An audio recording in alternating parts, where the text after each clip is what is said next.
Kuidas tugevdada oma immuunsust ja olla terve? Volgaks. Minu nimi on Roland Toko, olen Eduakadeemia üks asutajatest. Kas sa oled olnud vahest olukorras, kus sa tunned, et sa oled veits väsinud või sa ei jaksa, aga sa punnitad ja pingutad edasi hambad ristis iga hinnaga, et saada need mingid asjad tehtud ja lõppkokkuvõttes sa saad aru seda, et sa tegid endale ainult karuteene sellega, et sa oled järgmistel päevadel veel rohkem väsinud või sinuga midagi juhtub, sa jääd haigeks või sul mingit muud pidi annab tervist tunda ja sa oled seetõttu sunnitud veelgi pikemalt siis oma töistest tegemistest või igapäeva toimetamisest eemal olema või sa oled veelgi rohkem sellises väsinud olekus ja ei jaksa teha. On sul olnud sellist olukorda? Ma tean, et mul on olnud seda korduvalt ja ühel hetkel, kui ma sain aru sellest, et ma võtsin kuulda ühe väga targa nõuandja sõnu ja üks asi, mis ta ütles mulle oli see, et Roland, sellel hetkel, kui sa tunned, et sa oled sa lihtsalt ei jaksa, sul lihtsalt ei ole see tunne või see õige feeling selle osas, mida sa teed ja sul on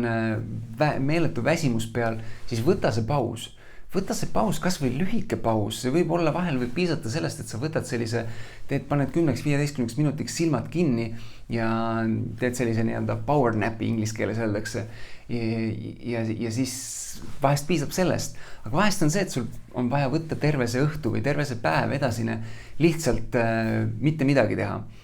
või lugeda raamatuid, teha midagi sellist, mis viib sind sellest töö või tegemise lainetest kõrvale. Ja kui ma hakkasin seda tegema oma elus, ma sain aru, et ühel hetkel, et tegelikult ma liigun sellega palju rohkem edasi, sellepärast, et ma annan oma kehale selle puhkuse hetke ja annan selle võimaluse endal korraks hinge tõmmata. Ja kui ma tulen tagasi nende asjade juurde, mis mul pooleli oli, siis ma teen seda hoopis teistsuguse innustusega või näiteks, kui ma võtan selle ülejäänud päeva vabaks, siis järgmisel päeval ma olen oluliselt energilisem. Ja täna ma teen seda videot, mul oli täpselt sama. Mul oli eile täpselt selline seis, kus ma mingi osa päevast lihtsalt ei ole see õige tunne või kuidagi ma tean, et ma peaks seda tegema, aga ma ei suuda sellesse minna ja ei ole seda õiget tunnet, on veits niisugune väsimus peal ja ma võtsin aja maha, astusin sellest teemal, läksin jalutama ja täna hommikul ma ärkasin üles oluliselt varem.